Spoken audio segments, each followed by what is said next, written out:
ಎಲ್ಲರಿಗೂ ನಮಸ್ಕಾರ. ಭೋಜನ ಪೂರ್ವ ನಡೆದ ಗುಂಪು ಚರ್ಚೆಯ ಮಹಿಳೆಯರ ವಿಭಾಗದ ಕ್ರೋಢೀಕರಣವನ್ನು ಈಗ ನಾನು ನಿಮ್ಮ ಮುಂದಿಡಲು ಸಂತೋಷಪಡುತ್ತೇನೆ. ಮಹಿಳೆಯರ ಗುಂಪು ಚರ್ಚೆಯ ನೇತೃತ್ವವನ್ನು ವಹಿಸಿದವರು ಅತ್ತಿಗೆ ಡಾಕ್ಟರ್ ಕಮಲಾ ಪ್ರಭಾಕರ್ ಭಟ್ ಇವರೊಂದಿಗೆ ಶ್ರೀಮತಿ ಲತಾ ಶೆಣೈ, ಗಂಗಾ ಮಾತಾಜಿ ಕಲ್ಲಡ್ಕ, ಶ್ರೀಮತಿ ಸುಮತಿ ಪೈ ಮತ್ತು ಶ್ರೀಮತಿ ವಿದ್ಯಾಮಲ್ಯ ದುರ್ಗಾವಾಹಿನಿಯ ಮಂಗಳೂರು ವಿಭಾಗ ಸಂಯೋಜಕಿ ಇವರುಗಳು ನಮ್ಮ ಜೊತೆಗಿದ್ದರು. ನಮ್ಮ ಗುಂಪು ಚರ್ಚೆ ಆಗಿರಲಿಲ್ಲ, ಬದಲಿಗೆ ಹಿರಿಯರಿಂದ ಒಂದಷ್ಟು ಮಾರ್ಗದರ್ಶನವನ್ನು ಪಡೆಯಲೆಂದೇ ನವದಂಪತಿಯರಲ್ಲಿ ಮಹಿಳೆಯರು ಬಂದು ಕುಳಿತಿದ್ದಾಗಿ ನನ್ನ ಅನಿಸಿಕೆ. ಯಾಕಂದರೆ ಅತ್ತಿಗೆ ಹೇಳಿದ್ದನ್ನು ಮಾತ್ರ ಕೇಳಿದ್ದಲ್ಲದೆ ಬಾಯಿ ತೆಗೆದದ್ದು ಕಡಿಮೆ, ಕೈಯಾದರೂ ಸ್ವಲ್ಪ ಎತ್ತಿದ್ರು ಮತ್ತು ಇಡೀ ಅವಧಿಯಲ್ಲಿ ಸಕ್ರಿಯವಾಗಿ ನಗುತ್ತಾ ಪಾಲ್ಗೊಂಡ್ರು ಎಲ್ಲರೂ. ಅತ್ತಿಗೆ ಮೊದಲಿಗೆ ನಮ್ಮ ನವವಿವಾಹಿತ ತರುಣಿಯರಲ್ಲಿ ಗರ್ಭಿಣಿಯರು ಎಷ್ಟು ಜನ ಇದ್ದಾರೆ ಎಂದು ಕೇಳಿದರು. ಆಗ 11 ಜನ ಕೈ ಎತ್ತಿದ್ರು. ಅದರಲ್ಲಿ 7 ಜನ 6 ತಿಂಗಳಿಗಿಂತ ಕಡಿಮೆ ಅವಧಿಯ ಗರ್ಭಿಣಿಯರು, 4 ಜನ ಹೆಚ್ಚಿನವರು. ಅವರಲ್ಲಿ ಅತ್ತಿಗೆಯವರು ನೀವೆಲ್ಲರೂ ವೈದ್ಯರ ಸಂಪರ್ಕದಲ್ಲಿ ಸತತವಾಗಿ ಇದ್ದೀರಾ ಅಂತ ಕೇಳಿದಾಗೆ ಎಲ್ಲರೂ ತಲೆ ಅಲ್ಲಾಡಿಸಿದರು. ಆಮೇಲೆ ಮಕ್ಕಳ ಸಂಖ್ಯೆಯ ಬಗ್ಗೆ ಕೇಳಿದಾಗ ಹೆಚ್ಚಿನವರ ಉತ್ತರ 2 ಮಾತ್ರ. ಆಗ ಅತ್ತಿಗೆ ದಯವಿಟ್ಟು ನನಗೋಸ್ಕರ 1 ಮಗುವನ್ನು ಹೆಚ್ಚಿಗೆ ಪಡೆದುಕೊಳ್ಳಬಲ್ಲಿರಾ ಎಂದು ಕೇಳಿದರು. ಯಾಕೆಂದರೆ ಹಿಂದೂಗಳ ಸಂಖ್ಯೆ ಹೆಚ್ಚಿಸಬೇಕು, ಒಂದೇ ಮಗುವಾದರೆ ಅದು ಸ್ವಾರ್ಥ ಮನೋಭಾವದಿಂದ ಬೆಳೆಯುತ್ತದೆ, ಒಂದಕ್ಕಿಂತ ಹೆಚ್ಚಾದರೆ ಹಂಚಿ ತಿನ್ನುವ ಗುಣ ಬೆಳೆಯುತ್ತದೆ ಎಂದು ಹೇಳಿದರು. ಇನ್ನು ಸಂಸಾರದಲ್ಲಿ ಹೊಂದಿಕೊಂಡು ಹೋಗುವ ಬಗ್ಗೆ ಕೇಳಿದಾಗ ಈಗ ಎಲ್ಲರಿಗೂ ಪರಸ್ಪರ ಹೊಂದಿಕೊಂಡು ಹೋಗಲು ಕಷ್ಟ ಆಗ್ತದೆ. ಎಲ್ಲರ ಮನೆಯ ದೋಸೆ ತೂತಾದರೆ ಎಂದು ಅತ್ತಿಗೆ ಹೇಳಿದ ಕೂಡಲೇ ನಮ್ಮ ಎಲ್ಲ ಮಹಿಳೆಯರು ಕೆಲವರ ಮನೆ ಕಾವಲಿಯೇ ತೂತು ಎಂದು ಹೇಳಿದರು. ನಾವು ಸಂಕುಚಿತ ಮನೋಭಾವವನ್ನು ಬಿಟ್ಟು ಎಲ್ಲರನ್ನು ಪ್ರೀತಿಸಬೇಕು. ಸಂವಾದದಲ್ಲಿ ಶ್ರೀಯುತ ಸೂರ್ಯನಾರಾಯಣ್ ಭಟ್ ಕಶಕೋಡಿ ಇವರು ಸಂವಾದ ಮಾಡಿದ್ದಾರೆ. ಇಲ್ಲಿ ಕೂಡ ಆದದಿಷ್ಟೇ ಸಂವಾದ ಅಂತಾಗಲಿಲ್ಲ, ಏಕಮುಖವಾಗಿ ಅವರೇ ಮಾತಾಡಿದ್ದು. ಸುಮಾರು 58 ಮಂದಿ ಪುರುಷರಿದ್ದರೂ ಕೂಡ ಯಾರು ಯಾವುದೇ ಒಂದು ಅನಿಸಿಕೆ ಅಥವಾ ಸಂಶಯವನ್ನು ವ್ಯಕ್ತಪಡಿಸಲಿಲ್ಲ. ಶ್ರೀಯುತ ಸೂರ್ಯನಾರಾಯಣ ಭಟ್ಟ ಜೊತೆಯಲ್ಲಿ ಗಜಾನನ ಪೈ ಮತ್ತು ವಿನೋದ್ ಶೇನ್ ಅವರು ಉಪಸ್ಥಿತರಿದ್ದು ಅವರು ಹೇಳಿದ ಕೆಲವೊಂದು ಮಾಹಿತಿಯನ್ನು ನಾನು ಸಂಕ್ಷಿಪ್ತ ಮಾಡಿ ನಿಮ್ಮ ಹೇಳ್ತಾ ಇದ್ದೇನೆ. ಸಂಸಾರ ಎಂಬುದು ಮಹಾಸಾಗರ, ವಿಶೇಷವಾಗಿ ದಾಂಪತ್ಯಕ್ಕೆ ಜೀವನ ಕಾಲಿಟ್ಟ ನಂತರ ಇರುವಂಥ ಸಂಸಾರ ಅದು ಮಹಾಸಾಗರ, ಅದನ್ನು ದಾಟುವುದೇ ದೊಡ್ಡ ಒಂದು ಪ್ರಶ್ನಾತೀತ ಅಂತ ಹೇಳಿದರು. ಹಾಗೆ 4 ಆಶ್ರಮಗಳು, ಗೃಹಸ್ಥಾಶ್ರಮ ಅಂತ ಹೇಳುವಂಥದ್ದು ಅದು ಬಹಳ ಜೀವನದ ಮಹತ್ತರವಾದಂಥ ಘಟ್ಟ. ನೀವೇನು ಇವತ್ತು ದಾಂಪತ್ಯ ಜೀವನಕ್ಕೆ ಕಾಲಿಟ್ಟಿದ್ದೀರಾ ಅದು ಗೃಹಸ್ಥಾಶ್ರಮ. ಹಾಗೆ ಇಷ್ಟರವರೆಗೆ ನೀವು ಕೇವಲ ನಾನು ನಾನು ನಾನು ಅಂತ ಹೇಳ್ತಿದ್ರಿ, ಇನ್ನು ಮುಂದಕ್ಕೆ ಗಂಡ ಹೆಂಡತಿ ಇಬ್ಬರು ಕೂಡ ನಾವು ಅನ್ನತಕ್ಕಂಥ ಒಂದು ಶಬ್ದದೊಂದಿಗೆ ಆ ಒಂದು ವೇದ ವಾಕ್ಯದೊಂದಿಗೆ ನಿಮ್ಮ ಜೀವನವನ್ನು ಮುಂದುವರಿಸಬೇಕು. ನಾನು ಎಂಬುದನ್ನು ಬಿಟ್ಟು ನಾವು ಎಂಬುದನ್ನು ಮನದಲ್ಲಿಟ್ಕೊಳ್ಬೇಕು ಅಂತ ಹೇಳಿದರು. ಹಾಗೆ ವಸುಧೈವ ಕುಟುಂಬಕಂ ಇದು ನಮ್ಮ ಒಂದು ಶ್ಲೋಕದಲ್ಲಿದೆ. ಈ ವಾಕ್ಯದಂತೆ ನಮ್ಮ ಜೀವನ ನಡೆಸಬೇಕು ಅನ್ನುವಂಥ ಕಿವಿ ಮಾತನ್ನು ಹೇಳಿದ್ದಾರೆ. ಹಾಗೆ ಸಂಸಾರದಲ್ಲಿ ಹೆಂಡತಿಗೆ ಕೂಡ ಜವಾಬ್ದಾರಿ ಇದೆ, ಆದರೆ ಹೆಂಡತಿಗಿಂತ ಗಂಡನಿಗೆ ಒಂದಷ್ಟು ಜಾಸ್ತಿ ಜವಾಬ್ದಾರಿಯನ್ನು ನಿರ್ವಹಿಸುವಂಥ ಕೆಲಸ ಇರ್ತದೆ ಅಂತ ಹೇಳಿದರು. ಹಾಗೆ ಸಮಾಜದಲ್ಲಿ ನಾವು ಮಾದರಿ ದಂಪತಿಗಳಾಗಿ ಬದುಕಬೇಕಿದ್ರೆ ಸಾಕಷ್ಟು ಬದಲಾವಣೆಗಳನ್ನು ಬೇರೆಯವರಿಗೆ ಆದರ್ಶ ರೀತಿಯಲ್ಲಿ ಬದುಕಿ ತೋರಿಸಬೇಕು ಅನ್ನೋ ಕಿವಿ ಮಾತನ್ನು ಕೂಡ ಹೇಳಿದ್ದಾರೆ. ಹಾಗೆ ಜೀವನದ ಪೂರ್ತಿ ಕೇವಲ ಹೊಸತರಲ್ಲಿ ಮಾತ್ರ ಅಲ್ಲ, ಹನಿಮೂನ್ ಪೀರಿಯಡಲ್ಲಿ ಮಾತ್ರ ಅಲ್ಲ, ಜೀವನ ಪೂರ್ತಿ ಅನ್ಯೋನ್ಯ ದಂಪತಿಗಳಾಗಿ ಬದುಕಬೇಕಾಗ್ತದೆ. 3 ವರ್ಷ, ಅವಳಿಗೆ 18 ವರ್ಷ, 44 ವರ್ಷ ನಮ್ಮ ಮದುವೆ ಜೀವನ ಆಗಿದೆ. ಮನೆಯಲ್ಲಿ ವ್ಯತ್ಯಾಸ, ಅವರ ಮನೆಯಲ್ಲಿ ತುಂಬ ಸ್ಟ್ರಿಕ್ಟ್, ನಮ್ಮ ಮನೆಯಲ್ಲಿ ತುಂಬ ಜನ ಇದ್ದಾರೆ ಮತ್ತು ತುಂಬ ಅಂದರೆ ಏನು ಹೇಳ್ತಾರೆ ಲಿಬರಲ್, 2 ವ್ಯತ್ಯಾಸ. ಆದರೆ ಒಂದೇ ಒಂದು ದಿನ ಈ 44 ವರ್ಷದಲ್ಲಿ ನಾನು ಅವಳಿಗೆ ಜಗಳ ಆಗಲಿಲ್ಲ, ನನಗೆ ಜಗಳ ಆಗಲಿಲ್ಲ. ಮತ್ತು ಇಡೀ ಮನೆಯನ್ನು ನಾನು ಇಡೀ ದಿನ ಮದುವೆ ಆದ ದಿನ ನಾನು ಸಂಘ ಸ್ವಯಂ ಸೇವಕ, ಇಡೀ ದಿನ ಹೊರಗಿರ್ತಿದ್ದೆ. ಅದರಿಂದ 26 ವರ್ಷದಿಂದ ಸೇವಾ ಭಾರತಿಯಲ್ಲಿ ಕೆಲಸ ಮಾಡ್ತಾಯಿದ್ದೇನೆ. ಮನೆಯಲ್ಲಿ 3 ಜನ ಮಕ್ಕಳಿಗೆ ಮದುವೆ ಆಗಿದೆ. ಎಲ್ಲ ಕೆಲಸ ಆರ್ಥಿಕವಾಗಿ ನೋಡಿಕೊಳ್ಳೋದು ಅವಳೇ. ಅದ ಕಾರಣ ಎಲ್ಲ ಈ ಜೀವನದ ಎಲ್ಲ ಕೀರ್ತಿ ಅವಳಿಗೆ ಸಲ್ತದೆ.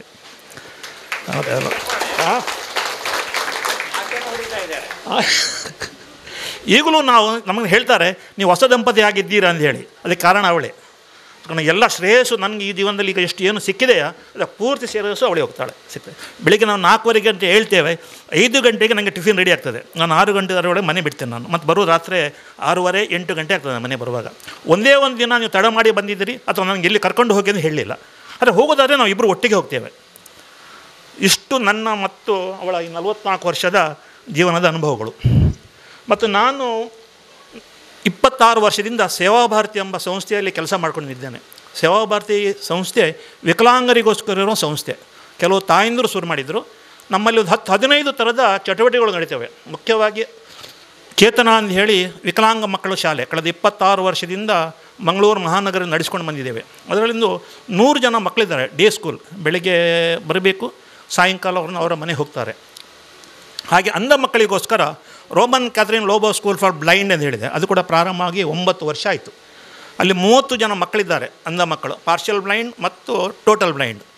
ಎಲ್ಲ ಮಕ್ಕಳಿಗೆ ಉಚಿತ ಶಿಕ್ಷಣ ಇರ್ತದೆ. ಹಾಗೆ ಇಷ್ಟರ ತನಕ 21 ಜನ ಮಕ್ಕಳು SLC ಪಾಸಾಗಿ ಹೋಗಿದ್ದಾರೆ.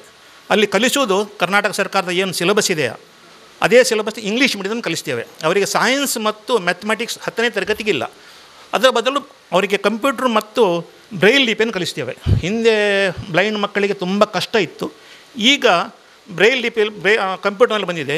ಜಾಸ್ ಅಂತೇಳಿ ಒಂದು ಸಾಫ್ಟ್ವೇರ್ ಇದೆ. ಆ ಸಾಫ್ಟ್ವೇರ್ ಮಾತಾಡ್ತದೆ. ನೀವೇನು ಟೈಪ್ ಮಾಡ್ತೀರಾ ಅದೇನು ಟೈಪ್ ಮಾಡಿದ್ರೆ ಹೇಳ್ತದೆ. ಮಕ್ಕಳಿಗೆ ಅದರಿಂದ ಕಲೀಲಿಕ್ಕೆ ಸುಲಭ ಆಗ್ತದೆ. ಮತ್ತು ಕೈಯಲ್ಲಿ ಮುಂಚೆ ಎಲ್ಲ ಕೈಯಿಂದ ಬರೀಬೇಕಿತ್ತು. ಈಗ ಅದಕ್ಕೋಸ್ಕರ ಪ್ರಿಂಟಿಂಗ್ ಮೆಷಿನ್ ಇದೆ. ನಾವು ಪುಸ್ತಕವನ್ನು ಸ್ಕ್ಯಾನ್ ಮಾಡಿದರೆ ಅದು ಅದರಲ್ಲಿ ಕಂಪ್ಯೂಟರ್ನಲ್ಲಿ ಕೊಟ್ಟು ಅದಕ್ಕೆ ಆರ್ಡ್ರ್ ಕೊಟ್ಟಿದ್ರೆ ಪ್ರಿಂಟಿಂಗ್ ಮೆಷಿನಲ್ಲಿ ಬ್ರೈಲ್ ಲಿಪಿಯಾಗಿ ಪ್ರಿಂಟಾಗಿ ಬರ್ತದೆ. ಹಾಗೆ ಕೊಕ್ಕಡ ಮತ್ತು ಕೊಯ್ಲದಲ್ಲಿ ಎಂಡೋಸಲ್ಫಾನ್ ಪೀಡಿತಕ್ಕೋಸ್ಕರ ಸರ್ಕಾರದ ಒತ್ತಡದ ಮೇಲೆ ಕಳೆದ ವರ್ಷ 1 ವರ್ಷಕ್ಕೆ ಕೊಟ್ಟಿದ್ದರು. ಈಗ ಪುನಃ 2ನೇ ವರ್ಷಕ್ಕೆ ನಮಗೆ ಕೊಟ್ಟಿದ್ದಾರೆ. ಅಲ್ಲಿ 80 ಜನ ಎಂಡೋ ಪೀಡಿತ ಹುಡುಗರು ಹುಡುಗಿಯರಿದ್ದಾರೆ. ದೊಡ್ಡ ಪ್ರಾಯದವರಿದ್ದಾರೆ, ಸಣ್ಣ ಮಕ್ಕಳಿದ್ದಾರೆ. ವಿಶೇಷವಾಗಿ ಕಳೆದ ವರ್ಷ ಈ 10 ವರ್ಷದಿಂದ ಬೇರೆ ಸಂಸ್ಥೆಯವರು ನಡೆಸ್ತಿದ್ದರು. ಆದರೆ ಯಾರೂ ಅವರನ್ನು ಈ ಥರ ಗಮನಿಸಿರಲಿಲ್ಲ. ನಮ್ಮ ಪ್ರಯತ್ನದಿಂದ 2 ಮಕ್ಕಳು ಎಂಡೋ ಪೀಡಿತರು ಮೊದಲ ಬಾರಿಗೆ SLC ಕೂತ್ಕೊಂಡು ಒಳ್ಳೆಯ ಅಂಕದಲ್ಲಿ ಪಾಸಾಗಿದ್ದಾರೆ. ಈಗ ಕಂಟಿನ್ಯೂ PUCಗೆ ಹೋಗ್ತಾ ಇದ್ದಾರೆ. ಇದೊಂದು ವಿಶೇಷ. ಇನ್ನೊಂದು, ಇತ್ತೀಚೆಗೆ ನಾಳಿನಿಂದ ನಾವೊಂದು ಉಳ್ಳಾಲದಲ್ಲಿ ಹೊಸತೊಂದು ಶಾಲೆ ಪ್ರಾರಂಭ ಮಾಡ್ತೇವೆ, ಅದಮ್ಯ ಚೇತನ ಅಂತ ಹೇಳಿ. ಅದು ನಾಳೆ 11ನೇ ತಾರೀಕಿಗೆ ಏಪ್ರಿಲ್ 11ಕ್ಕೆ ಪ್ರಾರಂಭ ಆಗ್ತದೆ. ಈ ಮಕ್ಕಳಿಗೆ ನಾವು ಪ್ರತಿ ವರ್ಷ ಪ್ರವಾಸ ಕರ್ಕೊಂಡು ಹೋಗ್ತೇವೆ. ವರ್ಷಕ್ಕೆ ಒಂದು ದಿನ, ಅಂದರೆ ಈ ಮಕ್ಕಳನ್ನು ಶಾಲೆ ಪ್ರವಾಸ ಕರ್ಕೊಂಡು ಹೋಗೋ ಮನೆಯವ್ರಿಗೆ ಕಷ್ಟ ಆಗ್ತದೆ. ಅದಕ್ಕೋಸ್ಕರ ಪ್ರತಿ ವರ್ಷ ಒಂದೊಂದು ಕ್ಷೇತ್ರ ಕರ್ಕೊಂಡು ಹೋಗ್ತೇವೆ. ಕಳೆದ ವರ್ಷ ಕೊಲ್ಲೂರಿಗೆ ಕರ್ಕೊಂಡು ಹೋಗಿದ್ದೆವು. 180 ಜನ ಕರ್ಕೊಂಡು ಹೋಗಿದ್ದಾರೆ, ಮಕ್ಕಳು ಮತ್ತು ಪೇರೆಂಟ್ಸ್. ಹಾಗೆ ನಾವೊಂದು ವಿಶಿಷ್ಟ ಮೇಳದ ಮಾಡ್ತೇವೆ ಪ್ರತಿ ವರ್ಷ ಜನವರಿ ತಿಂಗಳಲ್ಲಿ. ಯಾಕಂದರೆ ಈ ಮಕ್ಕಳನ್ನು ಮೇಳಕ್ಕೆ ಕರ್ಕೊಂಡು ಹೋಗೋದಿಲ್ಲ. ಮೇಳದಲ್ಲಿ ಏನೇನಿದೆ ಅದನ್ನೆಲ್ಲ ಅಲ್ಲಿ ಮಾಡ್ತೇವೆ. ಒಂದು 15 ನಮ್ಮದು ಸ್ಟಾಲ್ಗಳು, ತಿಂಡಿ ಸ್ಟಾಲ್ಗಳಿರ್ತವೆ. ಒಂಟೆ, ಆನೆ, ಕುದುರೆ ಗಾಡಿ, ಆಟಗಳು ಎಲ್ಲ ಇರ್ತವೆ. ಬೆಳಗಿಂದ ಸಾಯಂಕಾಲ ತನಕ ಮನೆಯವರು ಖುಷಿಲಿರಬೇಕು, ಮಕ್ಕಳು ಖುಷಿಲಿರಬೇಕು. ಮತ್ತು ಥೆಲಸೀಮಿಯಾ ಅಂದೇಳಿ ಒಂದು ರೋಗ ಇದೆ. ಇದು ಒಂದು ಹೇಳಿದ್ರೆ ಬ್ಲಡ್ ಕನ್ಸಲ್ಟೆಂಟ್, ರಕ್ತದ ಇದರಿಂದ ಆಗೊಂದು. ಅದಕ್ಕೆ ಪ್ರತಿ 15 ದಿನಕ್ಕೊಮ್ಮೆ ಅಥವಾ 1 ತಿಂಗಳಿಗೊಮ್ಮೆ ಬ್ಲಡ್ ಟ್ರಾನ್ಸ್ಪ್ಲಾಂಟ್ ಮಾಡಬೇಕು. ಮದ್ದು ಕೊಡಬೇಕು. ಮಕ್ಕಳು ಸಾಯುವುದಿಲ್ಲ, ಆ ಕಡೆಯಿಂದ ಬದುಕುವುದಿಲ್ಲ. ಸರಿಯಲ್ಲಮ್ಮ? ಅವರಿಗೆ ಪ್ರತಿ ತಿಂಗಳಿಗೆ ಹತ್ತಿರ 1,000-2,000 ಅಷ್ಟು ಮದ್ದು ಕೊಡಬೇಕಾಗ್ತದೆ. ಅದನ್ನು ನಾವೊಂದು 10 ವರ್ಷದಿಂದ ಕೊಡ್ತೇವೆ. ತಿಂಗಳಿಗೆ ಒಂದು ಹತ್ತಿರ 1.5 ಲಕ್ಷ ರೂಪಾಯಿ ಅಷ್ಟು 140 ಮಕ್ಕಳಿಗೆ ನಾವು ಕೊಡ್ತಾಯಿದ್ದೇವೆ ನಮ್ಮ ಕಡೆಯಿಂದ. ಹಾಗೆ ಮೆಡಿಕಲ್ ಎಕ್ವಿಪ್ಮೆಂಟ್ ಬ್ಯಾಂಕ್ ಏನಿದೆ, ಈ ಕಡೆ ಕೆಲವರಿಗೆ ಮನೆಯಲ್ಲಿ ಸಿರಿಯರಿದ್ದಾಗ ವಾಟರ್ ಬೆಡ್ ಬೇಕಾಗ್ತದೆ, ಹಾಸ್ಪಿಟಲ್ ಬೆಡ್ ಬೇಕಾಗ್ತದೆ, ಕ್ಲಚಸ್ ಬೇಕಾಗ್ತದೆ, ವೀಲ್ ಚೇರ್ ಬೇಕಾಗ್ತದೆ. ಅದನ್ನೆಲ್ಲ ನಾವು ಕೊಡ್ತೇವೆ.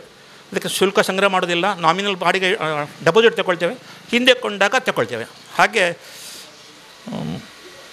ಆಟಿಸಮ್ ಸೆಂಟರ್ ಅಂದರೆ ಈ ಸಣ್ಣ ಮಕ್ಕಳಿಗೆ 1 ವರ್ಷದಿಂದ 5 ವರ್ಷದ ಮಕ್ಕಳಿಗೆ ಅವರು ಸ್ವಲ್ಪ ಒಂದೊಂದು ಮಗು ಕಣ್ಣಿಗೆ ನೋಡುವಂಥದ್ದು, ಬರೋದು ಅಂಥ ಮಕ್ಕಳಿಗೋಸ್ಕರ ಸಣ್ಣ ಪ್ರಾಯದಲ್ಲಿ ಆ ಮಗುವನ್ನು ನಾವು ಟ್ರೈನಿಂಗ್ ಕೊಟ್ಟರೆ ಅದು ಬಾಕಿ ಅಂದರೆ ಜನರಲ್ ಫೀಲ್ಡಿಗೆ ಬರ್ತದೆ. ಇಲ್ಲದಿದ್ದರೆ ಲೇಟಾದ ಹಾಗೆ ಮತ್ತು ಅವರನ್ನು ಸರಿ ಮಾಡಲಿಕ್ಕೆ ಕಷ್ಟ ಆಗ್ತದೆ. ಆ ಥರದವನ್ನು ಶುರು ಮಾಡಿದ್ದೇವೆ. ನಮ್ಮ ಶಾಲೆಯಲ್ಲಿ ಸ್ಪೀಚ್ ಥೆರಪಿಸ್ಟ್ ಮತ್ತು ಫಿಸಿಯೋಥೆರಪಿಸ್ಟ್ ಇದ್ದಾರೆ. ನಮ್ಮದು ಒಂದು ಧ್ಯೇಯ ಏನಿತ್ತು ಅಂತ ಹೇಳಿದ್ರೆ, ನಾವು ಬಾಕಿಯವ್ರ ಹಾಗೆ ಶಾಲೆ ಡೇ ಕೇರ್ ಸೆಂಟರ್ ಅಲ್ಲ, ಬೇಬಿ ಸಿಟ್ಟಿಂಗ್ ಅಲ್ಲ. ನಮ್ಮ ಶಾಲೆ ಬಂದ ಮಗು ಹೊರಗೆ ಹೋಗಬೇಕಾದ್ರೆ ಏನಾದರೂ ಒಂದು ಅದರ ವ್ಯತ್ಯಾಸ ಆಗಬೇಕು. ಅಂದರೆ ಈ ಮಕ್ಕಳಲ್ಲಿ ಕೆಲವು ಸಲ ಮಕ್ಕಳಿಗೆ 8 ವರ್ಷ 6 ವರ್ಷ 7 ವರ್ಷ ಹೋಗ್ತಾಯಿದೆ ಮಗು. ಅಂದರೆ ಒಂದು ಹಂತಕ್ಕೆ ಬರಬೇಕಾದ್ರೆ ಅದು ಏನಾದರೂ ಸೆಲ್ಫ್ ಸಫಿಷಿಯೆಂಟ್ ಆಗಬೇಕು. ಕನಿಷ್ಠ ಅವರ ಟಾಯ್ಲೆಟಿಗೆ ಹೋಗೋದಿರ್ಬೋದು, ಅಥವಾ ಅವ್ರ ಡ್ರೆಸ್ ಹಾಕ್ಕೊಳ್ಳೋದಿರ್ಬೋದು, ಊಟ ಮಾಡೋದಿರ್ಬೋದು. ಕೆಲವು ಮಕ್ಕಳಿಗೆ ಊಟ ಮಾಡಿಸಿ 2-3 ವರ್ಷ ಹೋಗ್ತದೆ ನಮಗೆ. ಕಲಿಸ್ಲಿಕ್ಕೆ ಅವರ ಕೈಯಿಂದ ಅವರಾಗಿ ಊಟ ಮಾಡಲಿಕ್ಕೆ ಈ ಥರ ವ್ಯವಸ್ಥೆಗಳನ್ನೆಲ್ಲ ನಾವು ದಿವಸದ ಹಾಡನ್ನು ನಾನು ಇಲ್ಲಿ ಬಂದು ಕಲಿತು ಈಗ ನಿಮ್ಮ ಹತ್ರ ಹೇಳ್ತಾ ಇದ್ದೇನೆ. ವೇದ ಮಾತಾ ಗಾಯತ್ರಿ, ಎಲ್ಲರೂ ಹೇಳಿ, ವೇದ ಮಾತಾ ಗಾಯತ್ರಿ, ವೇದ ಮಾತಾ ಗಾಯತ್ರಿ, ಬ್ರಹ್ಮನ ರಾಣಿ ಸಾವಿತ್ರಿ, ಬ್ರಹ್ಮನ ರಾಣಿ ಸಾವಿತ್ರಿ, ವಿದ್ಯ ಪ್ರದಾಯಿನಿ ಸರಸ್ವತಿ,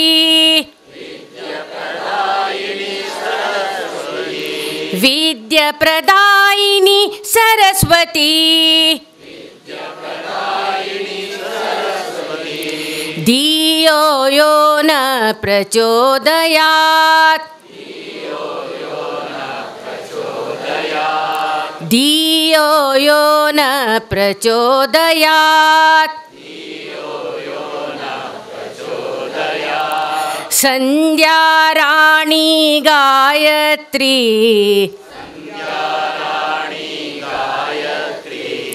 ಸಂಧ್ಯಾ ರಾಣಿ ಗಾಯತ್ರಿ,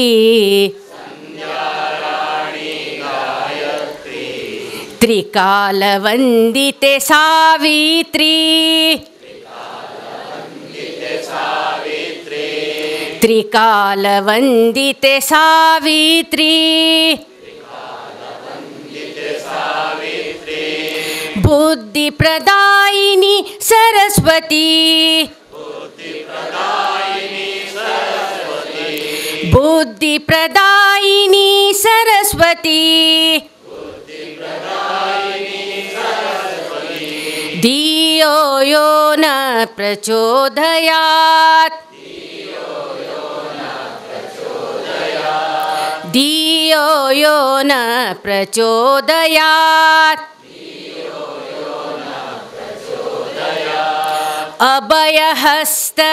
ಅಭಯಹಸ್ತವರದಾಯಿನಿ,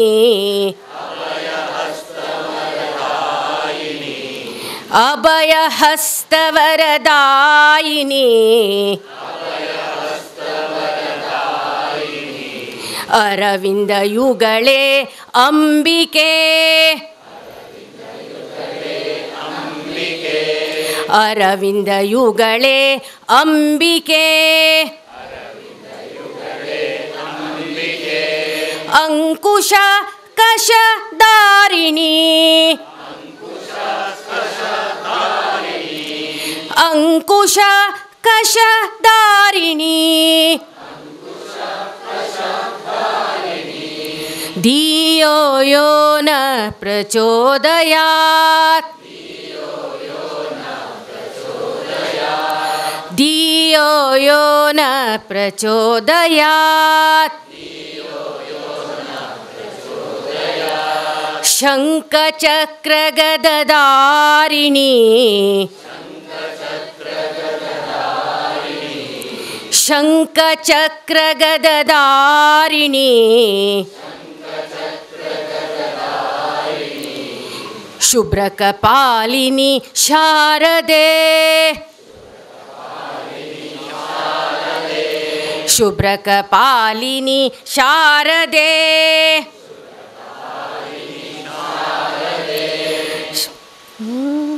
ಶುಭ್ರ ಕಪಾಲಿನಿ ಶಾರದೆ, ಪಂಚವರ್ಣಮುಖಿ ಶಾರದೆ, ಪಂಚವರ್ಣಮುಖಿ ಶಾರದೆ, ಧಿಯೋ ಯೋ ನ ಪ್ರಚೋದಯಾತ್, ಧಿಯೋ ಯೋ ನ ಪ್ರಚೋದಯಾತ್,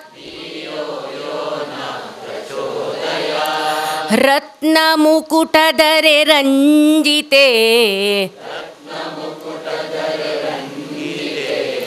ರತ್ನ ಮುಕುಟಧರೆ ರಂಜಿತೆ,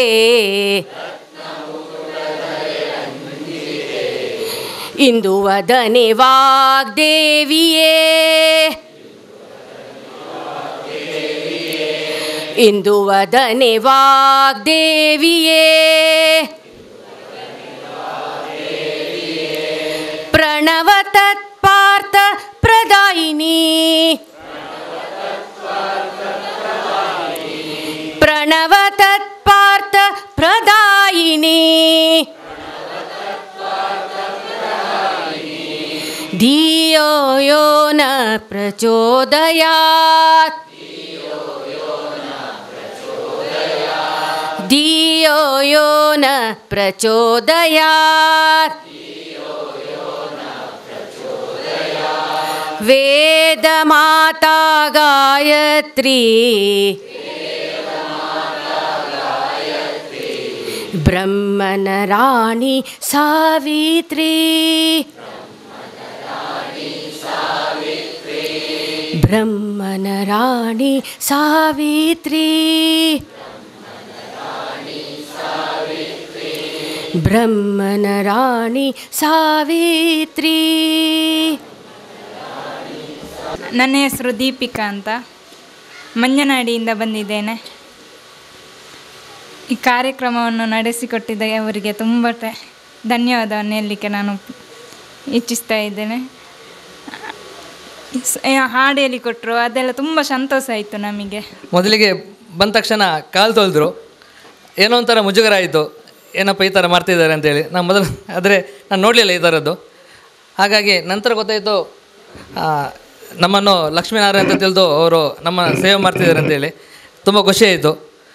ಇದೊಂದು ಉತ್ತಮವಾದ ಒಂದು ಖುಷಿ, ಮನಸ್ಸು ತುಂಬ ಖುಷಿ ತಂದಿತ್ತು ಆ ಮಾತೆಯವರು ಮಾಡಿದಂಥ ಸ್ವಾಗತ. ನಂತರ ಅಲ್ಲಿ ಭಾರತ ಮಾತೆಗೆ ಹಾಕಿದಂಥ ಅರ್ಪಣೆ ಆಗಲಿ, ಅರ್ಚನೆ ಆಗಲಿ. ನಂತರ ಮಧ್ಯಾಹ್ನದ ಊಟ ಕೂಡ ತುಂಬ ಚೆನ್ನಾಗಿತ್ತು. ನಂತರ ಅಲ್ಲಿ ಉತ್ತಮವಾದಂಥ ಮಾರ್ಗದರ್ಶನ ನೀಡಿದ್ದಾರೆ. ನಾವು ಯಾವ ಥರ ಇರಬೇಕು, ನಮ್ಮ ದಾಂಪತ್ಯ ಯಾವ ಥರ ಇರಬೇಕು, ನಂತರ ನಾವು ನಮ್ಮ ಹೆಂಡತಿ ಜೊತೆ ಯಾವ ರೀತಿ ಉತ್ತಮವಾದ ಬಾಂಧವ್ಯವನ್ನು ಹೊಂದ್ಕೊಳ್ಬೇಕು ಎಂಬುದರ ಬಗ್ಗೆ ಅತ್ಯುತ್ತಮವಾದ ರೀತಿಯಲ್ಲಿ ನಮಗೆ ಮಾರ್ಗದರ್ಶನ ನೀಡಿದ್ದಾರೆ. ಅವರಿಗೆ ತುಂಬ ಧನ್ಯವಾದಗಳು. ನಂತರ ಇಲ್ಲಿ ಹಿರಿಯರು ಕೂಡ ಅವರ ಅನಿಸಿಕೆಯನ್ನು ಹೇಳಿದರು. ವಿದೇಶದಲ್ಲಿ ಒಂದು 40-50 ವರ್ಷ ಇರ್ತಾರೆ ಅಂತ ಹೇಳಿದರೆ ಅವರಿಗೆ ಆಶ್ಚರ್ಯ ಆಗ್ತದಂತೆ. ಯಾಕಂತ ಹೇಳಿದರೆ ಅಷ್ಟು ವರ್ಷದಲ್ಲಿ ಅಲ್ಲಿಯ ಜನಗಳು ಅವರಿಗೆ ಕಡಿಮೆ ಅಂದರೆ ಒಂದು 10-15 ಜನ ದಂಪತಿಗಳಾಗಿರ್ತಾರೆ ಅಷ್ಟು ಆ ವರ್ಷದಲ್ಲಿ. ಆದರೆ ನಮ್ಮ ಭಾರತೀಯ ಸಂಸ್ಕೃತಿಯಲ್ಲಿ ನಾವು ಒಂದು ಸಲ ಮದುವೆ ಆದರೆ ನಮ್ಮ ಅಂತ್ಯಕಾಲದ ತನಕ ಅವ್ರ ಜೊತೆ ನಾವು ಬಾಳ್ತೇವೆ. ಇದು ನಮ್ಮ ಅತ್ಯಂತ ಶ್ರೇಷ್ಠವಾದ ಸಂಸ್ಕೃತಿ. ಇಂಥ ಸಂಸ್ಕೃತಿಯಲ್ಲಿ ಹುಟ್ಟಿ ನಾವೆಲ್ಲರೂ ಹೆಮ್ಮೆ ಪಡಬೇಕು. ನಂತರ ನನ್ನ ಧರ್ಮಪತ್ನಿ ಹೇಳಿದ್ಲು, ಅವರಿಗೆ 1 ಅಲ್ಲ 2 ಅಲ್ಲ 3 ಮಕ್ಕಳನ್ನು ಇರಬೇಕಂತ ಹೇಳಿದ್ರಂತೆ. ಇದೊಂದು ಉತ್ತಮವಾದ ಸಂದೇಶ. ಯಾಕೆಂದರೆ ಇತ್ತೀಚಿನ ಕಾಲದಲ್ಲಿ ಯಾರು ಕೂಡ 1 ಸಾಕು 2 ಸಾಕು ಅಂತ ಹೇಳ್ತಾರೆ. ಆದರೆ 3 ಬೇಕಂತ ಹೇಳಿದ್ದು ತುಂಬ ಉತ್ತಮವಾದ ಒಂದು ಸಂದೇಶ. ಇದು ಎಲ್ಲ ಇದನ್ನು ಪಾಲಿಸಬೇಕು. ಹೌದು, ಒಂದು ದೇಶ ಸೇವೆಗೆ ಅಂತೇಳಿ ನಾವು ಅದನ್ನು ಸೀಮಿತವಾಗಿಡಬೇಕಂತೆ, ಅದು ಕೂಡ ತುಂಬ ಉತ್ತಮ. ನಂತರ ಈ ಕಾರ್ಯಕ್ರಮ ನಡೆಸಿದಂಥ ಈ ಕೇಶವ ಶಿಶು ಮಂದಿರಕ್ಕೆ ನಾನು ತುಂಬ ಧನ್ಯವಾದವನ್ನು ಸಮರ್ಪಿಸ್ತಿದ್ದೇನೆ. ಯಾಕಂದರೆ ಇಂಥ ನವದಂಪತಿಗಳಿಗೆ ಇಂಥ ಉತ್ತಮವಾದ ಮಾರ್ಗದರ್ಶನ ನೀಡುವುದು ಅತ್ಯಗತ್ಯ. ಇತ್ತೀಚಿನ ಕಾಲದಲ್ಲಿ ಅದು ತುಂಬ ಅವಶ್ಯಕವಾದಂಥ ಸಂಗತಿಯಾಗಿರ್ತದೆ. ಇತ್ತೀಚೆಗೆ ಬಂದಂಥ ಸುಪ್ರೀಂ ಕೋರ್ಟು ನೀಡಿದಂಥ ತೀರ್ಪು ಕೂಡ ತುಂಬ ಅದೇನೋ ಒಂಥರ ಮುಜುಗರ ನೀಡುವಂಥ ತೀರ್ಪನ್ನು ನೀಡಿದೆ. ಅದನ್ನೆಲ್ಲ ಬದಿಗೊತ್ತಿ ನಮ್ಮ ಸಂಸ್ಕೃತಿಯನ್ನು ನಾವು ಉಳಿಸ್ಕೊಳ್ಬೇಕು, ನಮ್ಮ ಧರ್ಮದ ಪ್ರಕಾರ ನಾವು ನಡ್ಕೊಳ್ಬೇಕು ಅಂಥೇಳಿ ಸಾರಿದಂಥ ಈ ಒಂದು ಕೇಶವ ಶಿಶು ಮಂದಿರಕ್ಕೆ ನಾನು ಮತ್ತೊಮ್ಮೆ ಮಗದೊಮ್ಮೆ ತುಂಬ ಹೃದಯದ ಧನ್ಯವಾದವನ್ನು ಕೊಡ್ತಾ ನನ್ನ ಅನಿಸಿಕೆಯನ್ನು ವ್ಯಕ್ತಪಡಿಸಲು ಅನುವು ಮಾಡಿಕೊಟ್ಟಂಥ ಎಲ್ಲರಿಗೂ ತುಂಬ ಧನ್ಯವಾದ. ಬರುವಾಗ ಕೊಂಬು ವಾಲಗ ಊದುವುದರ ಮೂಲಕ ನಮ್ಮನ್ನು ಸ್ವಾಗತ ಮಾಡಿದರು. ಮುಂದೆ ಬರುವಾಗ ನಮಗೆ ಭಾರತ ಮಾತೆಗೆ ಹೂವಿನ ಅರ್ಚನೆಯನ್ನು ಮಾಡಿ ಅಂತ ಹೇಳಿದರು. ಹಾಗೆ ನಮಗೆ ಮಾತೆಯರು ಕುಂಕುಮ ಅರಿಶಿನವನ್ನು ನೀಡೋದ್ರ ಮೂಲಕ ಸ್ವಾಗತಿಸಿದರು.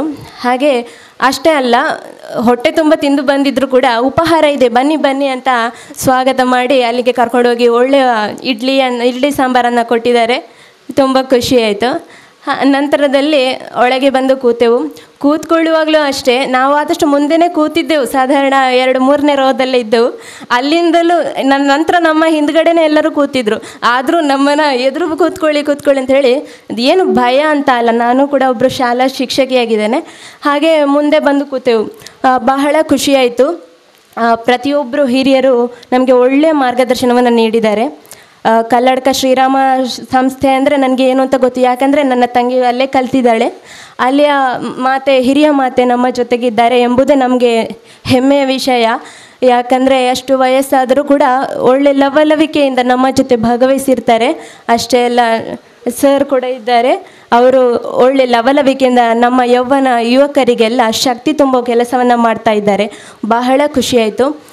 ಉಪಹಾರದ ನಂತರ ಚರ್ಚೆಗಳು, ನಮಗೆ ದಿಕ್ಷುಸಿ ಭಾಷಣವನ್ನು ಮಾಡಿದರು.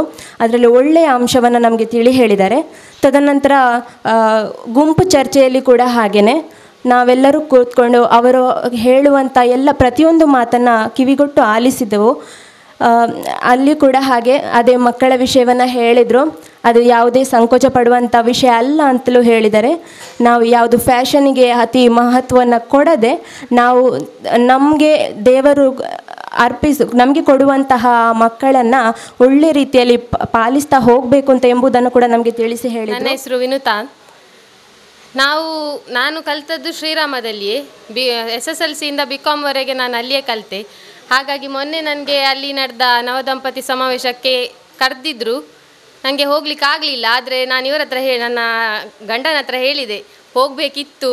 ಅದು ನಾವಲ್ಲಿ ಇರುವಾಗ ಸ್ಟೂಡೆಂಟ್ ಆಗಿ ವಾಲಂಟಿಯರ್ ಆಗಿ ಎಲ್ಲ ಅಲ್ಲಿ ಕೆಲಸ ಮಾಡ್ತಿದ್ವಿ. ಆಗ ನಮಗೆ ನೋಡಿ ಒಂಥರ ಖುಷಿ ಆಗ್ತಿತ್ತು. ಅಲ್ಲಿ ನಾವು ಸಹ ಹಾಗೆ ಹೋಗಬೇಕು ಅಂತ ಇತ್ತು ನಮಗೆ.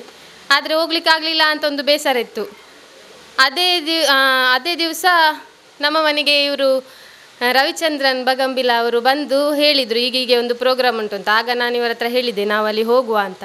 ಹಾಗೆ ಇವತ್ತು ಸಹ ಒಂದು ಪ್ರೋಗ್ರಾಮ್ ಇದ್ದದನ್ನು ಕ್ಯಾನ್ಸಲ್ ಮಾಡಿಸಿ ಇಲ್ಲಿಗೆ ಬಂದ್ವಿ. ಬಂದದಕ್ಕೆ ಸಾರ್ಥಕವಾಯಿತು. ನನಗೆ ಇಲ್ಲಿ ನಮ್ಮನ್ನು ಸ್ವಾಗತಿಸಿದ್ದು ಎಲ್ಲ ನನಗೆ ಅಲ್ಲಿ ಶ್ರೀರಾಮದಲ್ಲಿ ಗೊತ್ತು. ಹೀಗೆ ನಮಗೆ ಇದಕ್ಕಿಂತ ಮುಂಚೆ ಹೀಗೆ ಎಲ್ಲ ನಮ್ಮನ್ನು ಸ್ವಾಗತಿಸಿದ ಎಲ್ಲ ಅಭ್ಯಾಸ ಉಂಟು, ನಾವು ಸಹ ಮಾಡಿದ್ದೇವೆ ಇದನ್ನೆಲ್ಲ. ಆದರೆ ನನ್ನ ಗಂಡನಿಗೆ ಇದೆಲ್ಲ ಹೊಸ್ತು. ನಾವಲ್ಲಿ ಬರುವಾಗ ಅಲ್ಲಿ ಗಾಡಿಯಿಂದ ಇಳಿಯುವಾಗ ಕೊಂಬು ಊದಿದ್ರು. ಅದಕ್ಕೆ ಇವರು ಹೇಳಿದರು, ನಾವು ಬಂದು ಇಂತ ಗೊತ್ತಾಯಿತು ನೋಡು ಊದ್ತಾ ಇದ್ದಾರೆ ಅಂತ. ಅದಕ್ಕೆ ನಾನು ಸಹ ಕಾಮಿಡಿಯಾಗಿ ನಗಡಿಕೊಂಡು ಒಳಗೆ ಬಂದ್ವಿ. ಆಗ ನಾವು ಒಳಗೆ ಬರುವಾಗ ಸಹ ಊದಿದ್ರು. ಅದಕ್ಕೆ ನಾನು ಹೇಳಿದೆ, ನೋಡಿ ನಮಗೆ ಸಹ ಊದ್ತಾರೆ ಅಂತ. ಅದು ತುಂಬ ಖುಷಿಯಾಯಿತು. ಮತ್ತು ಒಳಗೆ ಅದೇ ಕಾಲಿಗೆ ನೀರು ಹಾಕಿ ಒಳಗೆ ಕರ್ಕೊಂಡ್ರು. ಆಮೇಲೆ ಅರಶಿನ ಕುಂಕುಮ ಎಲ್ಲ ಕೊಟ್ಟು ಸ್ವಾಗತಿಸಿದ್ರು. ಭಾರತ ಮಾತೆಗೆ ಅರ್ಚನೆ ಎಲ್ಲ ಮಾಡಿಸಿದ್ರು. ತುಂಬ ಖುಷಿಯಾಯಿತು. ಇಲ್ಲಿದ್ದು ಎಲ್ಲರೂ ನಮ್ಮನ್ನು ಪ್ರೀತಿಯಿಂದ ಸ್ವಾಗತಿಸಿದೆಲ್ಲ ಖುಷಿಯಾಯಿತು. ಆಮೇಲೆ ನಮಗೆ ಗುಂಪು ಚರ್ಚೆ ಎಲ್ಲ ಒಳಗಡೆ ಅಲ್ಲಿ ಮೇಲೆ ಕರ್ಕೊಂಡೋಗಿ ಎಲ್ಲ ಮಾಹಿತಿ ಎಲ್ಲ ನೀಡಿದ್ದು ಸಹ. ಅವರು ಮಾಹಿತಿ ನೀಡುವಾಗ ಅವರು ಪರಿಚಯ ಉಂಟು ನನಗೆ ಮುಂಚೆನೇ. ಅವರು ಹೇಳುವಾಗ ನಮ್ಮ ಮನೆಯ ಮಕ್ಕಳಿಗೆ ಹೇಳಿದಾಗೆ ಹೇಳ್ತಾರೆ. ಊರು ವರಕ್ಕಳ. ನನಗೆ ಬಂದಾಗಿನಿಂದ ಇಲ್ಲಿ ದಂಪತಿಗಳಾಗಿ ನಾನಿಲ್ಲಿ ಮೊದಲು ಶುರುವಾಗಿ ಇಲ್ಲಿ ಕೆಲಸ ಮಾಡ್ತಾಯಿದ್ದೆ. ನಾನು ಸೇವಾವೃತ್ತಿಯಾಗಿ ಇಲ್ಲಿ ಕೆಲಸ ಮಾಡ್ತಿದ್ದೆ ಶಿಶು ಮಂದಿರದಲ್ಲಿ. ಬೇರೆ ಕಡೆ ಹೊರಗಡೆ ಕಾರ್ಯಕ್ಷೇತ್ರದಲ್ಲೂ ಸಹ ಕೆಲಸ ಮಾಡಿ ಇಲ್ಲಿ 3 ವರ್ಷ ಮಾಡಿ ಆನಂತರ ಮದುವೆ ಆಯಿತು ನನಗೆ. ಆನಂತರ ಇಲ್ಲಿ ಬರಲಿಕ್ಕೆ ಅವಕಾಶ ಅಂದರೆ ಪ್ರಾರಂಭದಲ್ಲಿ ಗಂಗಾ ಮಾತಾಜಿ ಕಲ್ಲಡಕ್ಕೆ ಕರೆದಿದ್ದಾರೆ ನಮ್ಮನ್ನು. ಆದರೂ ಮತ್ತು 1 ತಿಂಗಳು ಮೊದಲೇ ಭೇಟಿ ಮಾಡಿದ್ದಾರೆ. ಆಯಿತು ಬರ್ತೇವೆ ಅಂತ ಹೇಳಿದ್ದೇವೆ. ಆದರೂ ಮತ್ತು ಪ್ರಭಾಕರ ಭಟ್ರು ಅವರು ಸಹ ಫೋನ್ ಮಾಡಿ ಹೇಳಿದ್ದಾರೆ, ಬರಬೇಕು ನೀವು ಅಂತ. ಅಣ್ಣ ತಮ್ಮನಿಗೆ ಒಟ್ಟಿಗೆ ಮದುವೆ ಆಯಿತು. ಹಾಗೆ ಅವರು ಬರಲಿಕ್ಕೆ ಅಸಾಧ್ಯ ಆಯಿತು, ಬರಲಿಲ್ಲ ಅವರು. ಹಾಗೆ ಇವರಿಗೆ ಕೆಲಸದ ಒತ್ತಡದಿಂದ ನನಗೆ ಕಲ್ಲಡಕ್ಕೆ ಹೋಗಲಿಕ್ಕೆ ಆಗಲಿಲ್ಲ. ಆದರೂ ಬೇಜಾರಾಯಿತು, ಹೋಗಬೇಕಿತ್ತು, ನಾನು ಕಲಿತ ಶಾಲೆ ಅದು. ಅದರೊಂದು ಅವಕಾಶ ತಪ್ಪಿತ್ತು ಅಂತ ಮನಸ್ಸಲ್ಲಿ ಅಂದ್ಕೊಂಡೆ. ಆದರೆ ಇಲ್ಲಿ ಬರಲಿಕ್ಕೆ ಅವಕಾಶ, ಇಲ್ಲಿ ಮಾತೃಮಂಡಳಿಯಲ್ಲಿ ಫೋನ್ ಮಾಡಿದ್ದಾರೆ. ಮತ್ತು ವಾಸನ ಆಡಳಿತ ಮಂಡಳಿಯಿಂದ ಫೋನ್ ಬಂದಿದೆ. ಆದರೂ ಹೋಗಲೇಬೇಕು, ನಾನು ಕ್ಷೇತ್ರದಲ್ಲಿ ಕೆಲಸ ಮಾಡ್ತಾಯಿದ್ದೆಲ್ಲ, ಶಿಶುಮಂದಿರ ಮಕ್ಕಳ ಜೊತೆ ಇದ್ದೆಲ್ಲ. ಆ ಮಾತು ನನಗೆ ಅಂದರೆ ಅವರ ಮಕ್ಕಳ ಜೊತೆ ಇದ್ದ ಕಾರಣ ಪ್ರೀತಿ ನನಗೆ ತುಂಬ, ಮಕ್ಕಳಲ್ಲಿ ತುಂಬ ಇಷ್ಟ. ಆದ ಕಾರಣ ಇಲ್ಲಿಗೆ ಬರಲಿಕ್ಕೆ ಅನನುಕೂಲ ಆಯಿತು. ಪ್ರಾರಂಭದಿಂದ ಬಂದಾಗ ನಮಗೆ ಸ್ವಾಗತ ಮಾಡಿದರು.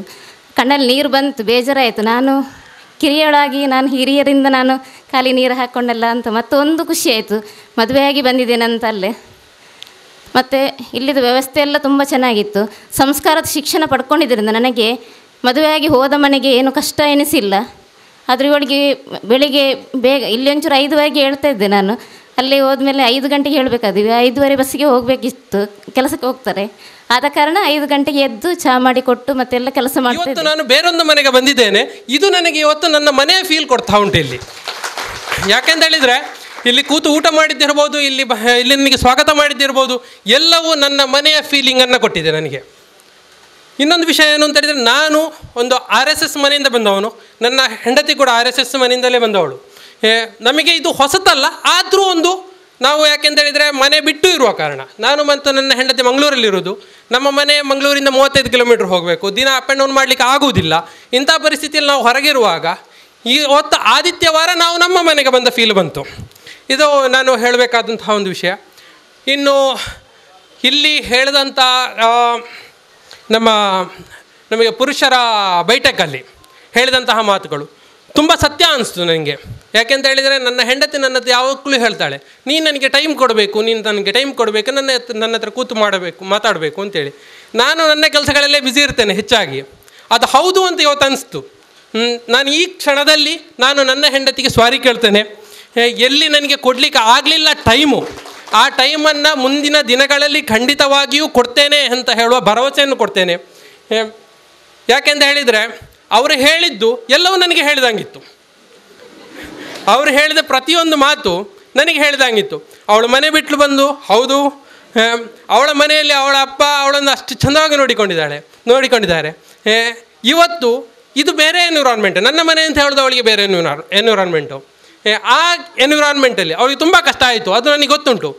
ಹಾಗಾಗಿ ಅವರು ಹೇಳಿದ್ದು ಸೂರ್ಯನಾರಾಯಣ ಭಟ್ರು ಹೇಳಿದ್ದು ಖಂಡಿತವಾಗಿಯೂ ಅದು ನನಗೆ ಹೇಳಿದಾಗಿತ್ತು. ನಾನು ತುಂಬ ಕಲ್ತಿದ್ದೇನೆ ಇವತ್ತು. ಇದು ಒಂದು ಒಳ್ಳೆಯ ಅವಕಾಶ ಸಿಕ್ಕಿತ್ತು ನನಗೆ. ಧನ್ಯವಾದಗಳು. ಹೃದಯವನರಳಿಸಿ ಜಗವನೆ ತಣಿಸುವ ಸಂಕಲ್ಪಗಳವತರಿಸುತ್ತಿವೆ, ಸಂಕ್ರಮಣಕ್ಕೆ ತಹತಹಿಸುತ್ತಿವೆ, ಸಂಕ್ರಮಣಕ್ಕೆ ತಹತಹಿಸುತ್ತಿವೆ.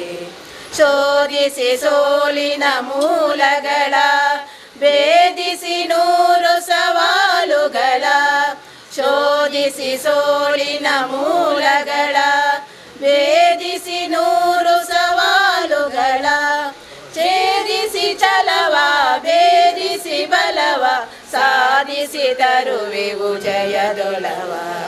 ಸಂಕ್ರಮಣಕ್ಕೆ ತಹತಹಿಸುತ್ತಿವೆ, ಹೃದಯವನರಳಿಸಿ ಜಗವನೆ ತಣಿಸುವ ಸಂಕಲ್ಪಗಳವತರಿಸುತ್ತಿವೆ, ಸಂಕ್ರಮಣಕ್ಕೆ ತಹತಹಿಸುತ್ತಿವೆ.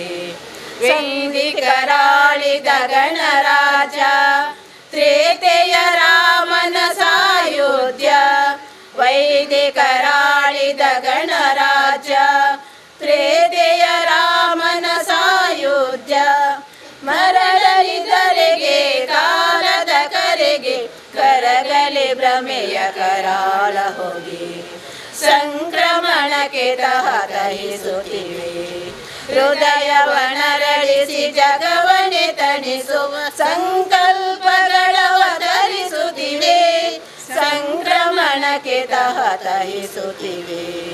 ತಾಯಿ ಭಾರತೀಯ ಸಮ್ಮಾನ, ಮಾನವೀಯ ಭಾವೋತ್ಥಾನ, ತಾಯಿ ಭಾರತೀಯ ಸಮ್ಮಾನ, ಮಾನವೀಯ ಭಾವೋತ್ಥಾನ.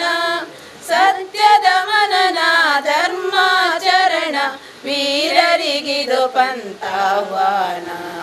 ಸಂಕ್ರಮಣಕ್ಕೆ ತಹತಹಿಸುತ್ತಿವೆ, ಹೃದಯವನರಳಿಸಿ ಜಗವನೆ ತಣಿಸುವ ಸಂಕಲ್ಪಗಳವತರಿಸುತ್ತಿವೆ, ಸಂಕ್ರಮಣಕ್ಕೆ ತಹತಹಿಸುತ್ತಿವೆ. ದೋ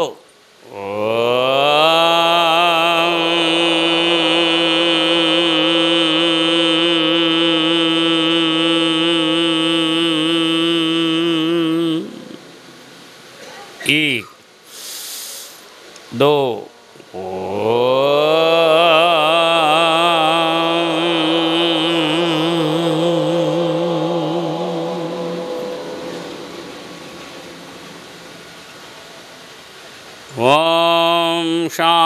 ಶಾಂತಿ ಶಾಂತಿ ಶಾಂತಿ.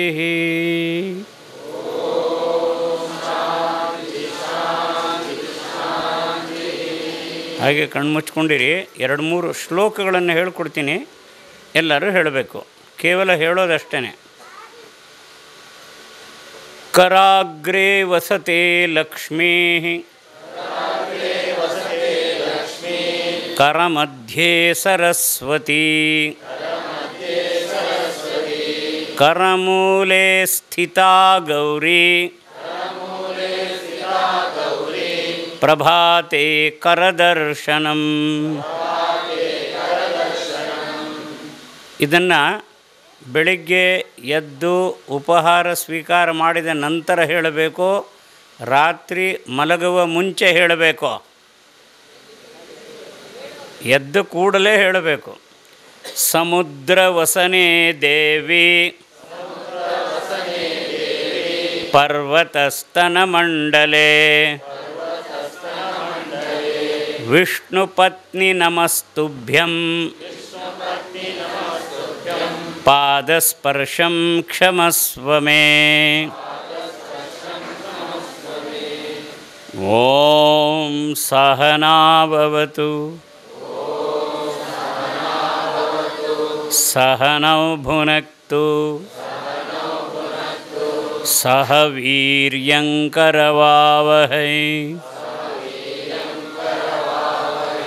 ತೇಜಸ್ವಿನಾವಧೀತಮಸ್ತು ಮಾ ವಿದ್ವಿಷಾವಹೈ. ಓಂ ಶಾಂತಿ ಶಾಂತಿ ಶಾಂತಿ.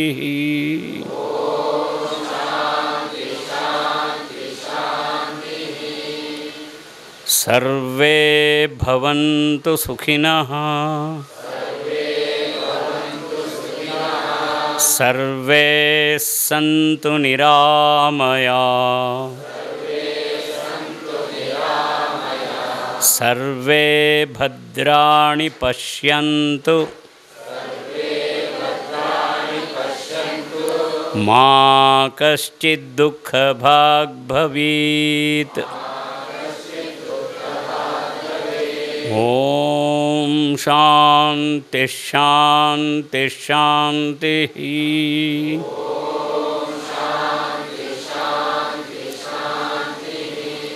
ಹನ್ನೊಂದು ಸಲ ಶ್ರೀರಾಮ ಜಯರಾಮ ಜೈ ಜಯರಾಮ್ ಹೇಳಬೇಕು. ಮೊದಲನೇದು ನಾನು ಹೇಳ್ತೀನಿ, ಎಲ್ಲರೂ ಒಟ್ಟಿಗೆ ಹೇಳೋಕ್ಕೆ ಶುರು ಮಾಡೋಣ. ಅದು ಮೊದಲನೇದು. 2, 3 ಎಣಿಸ್ಕೊಳ್ತಾ ಹೋಗಿ 11. ಶ್ರೀರಾಮ್ ಜಯ ರಾಮ್ ಜಯ ಜಯ ರಾಮ್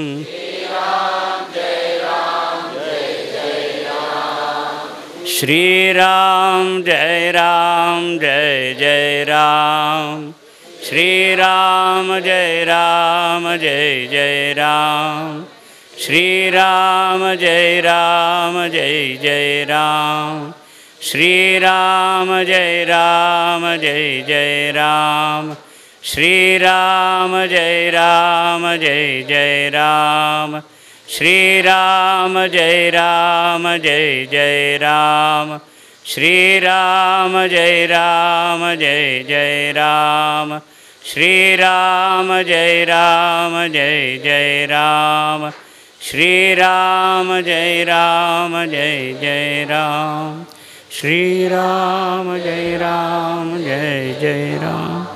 5 ಸಲ ಹೇಳಬೇಕು. ಓಂ ನಮಃ ಶಿವಾಯ. ಓಂ ನಮಃ ಶಿವಾಯ. ಓಂ ನಮಃ ಶಿವಾಯ. ಓಂ ನಮಃ ಶಿವಾಯ. ಓಂ ನಮಃ ಶಿವಾಯ. ಕಬೀರನದು ದೋಹ ಅಂತ ಹೇಳ್ತಾರೆ. ಅವ ರಚನೆ ಮಾಡಿರ್ತಕ್ಕಂಥ ಪದ್ಯಗಳಿಗೆ ದೋಹ ಅಂತ ಹೇಳ್ತಾರೆ. ಮಕ್ಕಳು ಊಟ ಸಮಯದಲ್ಲಿ ಹೇಳ್ತಾ ಇದ್ದದನ್ನು ಕೇಳಿದ್ದೀವಿ. ಒಂದನ್ನು ಎಲ್ಲರೂ ಹೇಳಬೇಕು. ನಾ ಹೇಳ್ಕೊಡ್ತೀನಿ, ಹೇಳಬೇಕು. ದೇವರಿಗಂತೂ ಜಾತಿ ಇಲ್ಲ, ಭಕುತರಿಗಂತೂ ಇಲ್ಲ ಜಾತಿ ಭೇದದ ಸುಳಿವಿಗೆ ಸಿಲುಕಿ ಮುಳುಗದಿರೋ ಮನುಜ ಕಬೀರ ಮುಳುಗದಿರೋ ಮನುಜ.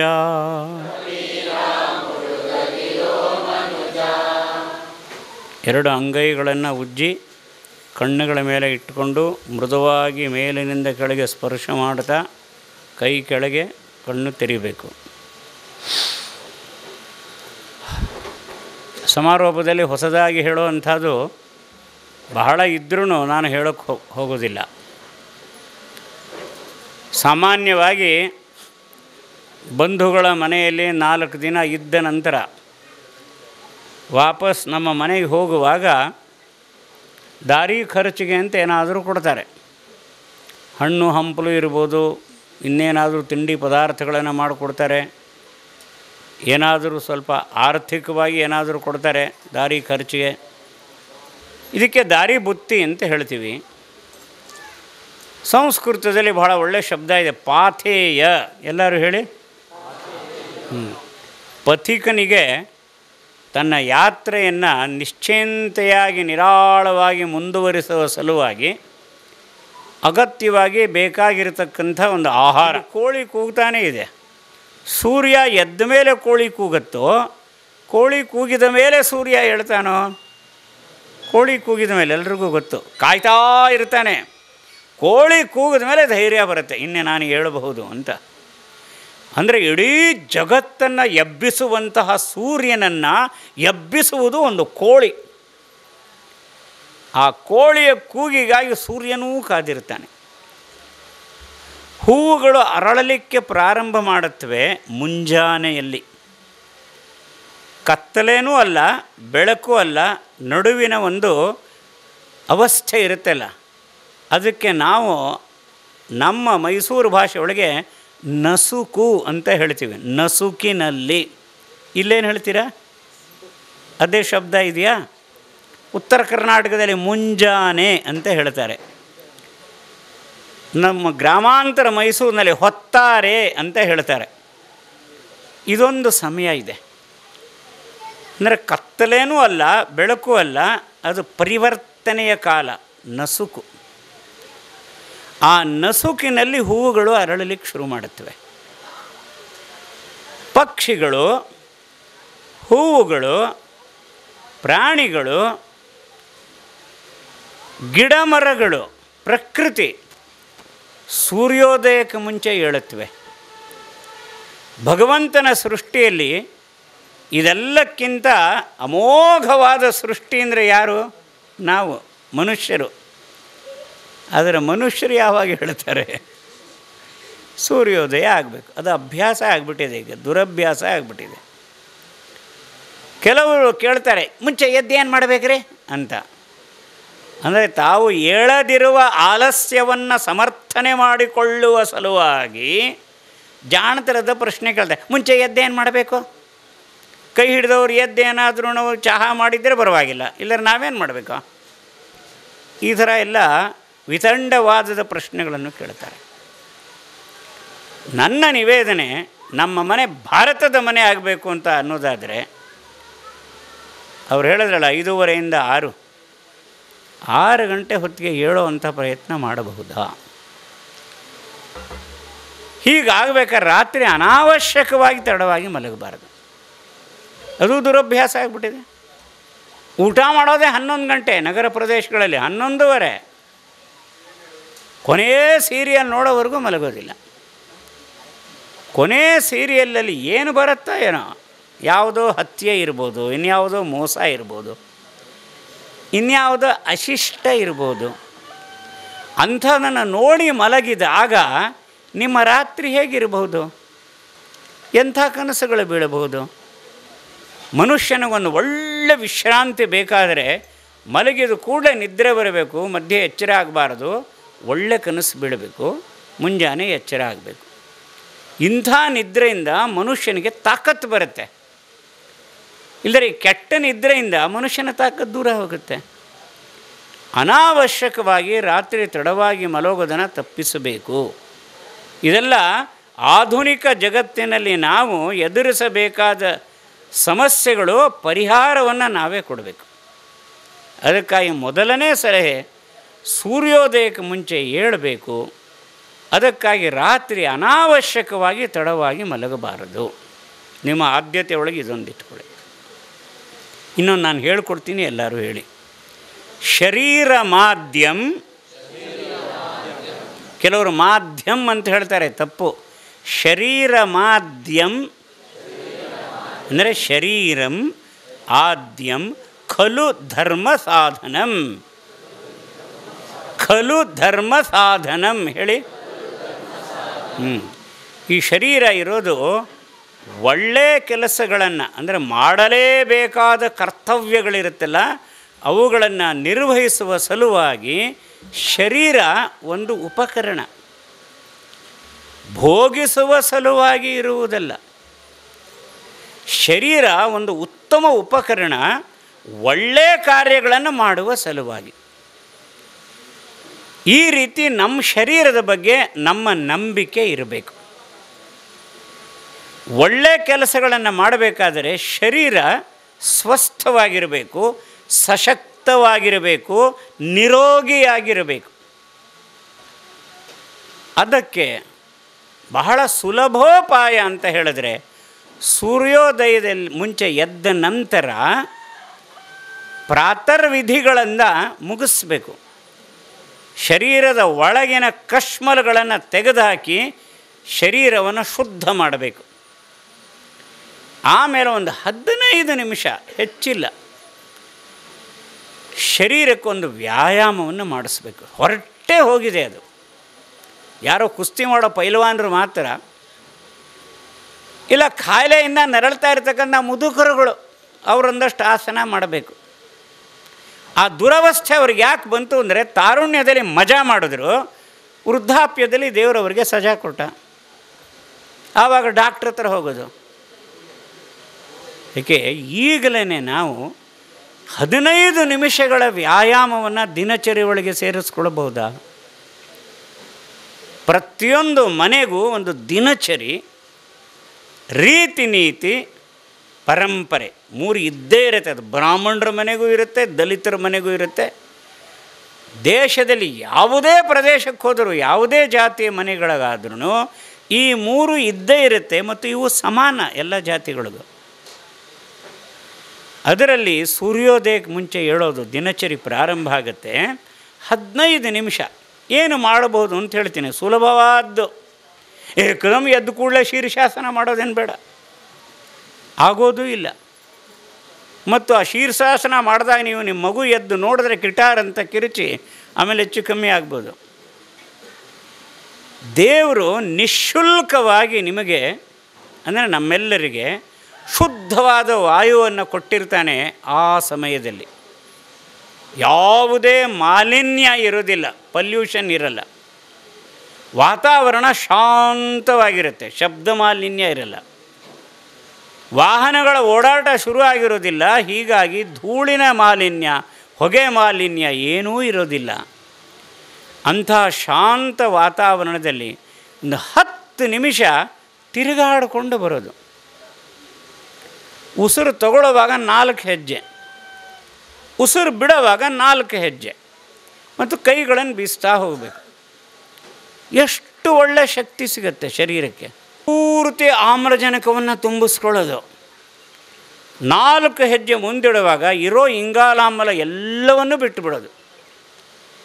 ಆಗ ಶರೀರಕ್ಕೆ ಬೇಕಾದಂಥ ಆಮ್ಲಜನಕ ಅಪಾರವಾಗಿ, ಬೇಡದೇ ಇರತಕ್ಕಂಥ ಇಂಗಾಲಾಮ್ಲ ಪೂರ್ತವಾಗಿ ದೂರ ಹೋಗುತ್ತೆ. ಅದು ಅಪಾರವಾಗಿ ನಮಗೆ ಸಿಗತ್ತೆ, ಬೇಕಾದಂಥ ಆರೋಗ್ಯ ಸಿಗುತ್ತೆ. ಎಷ್ಟು ಸುಲಭ.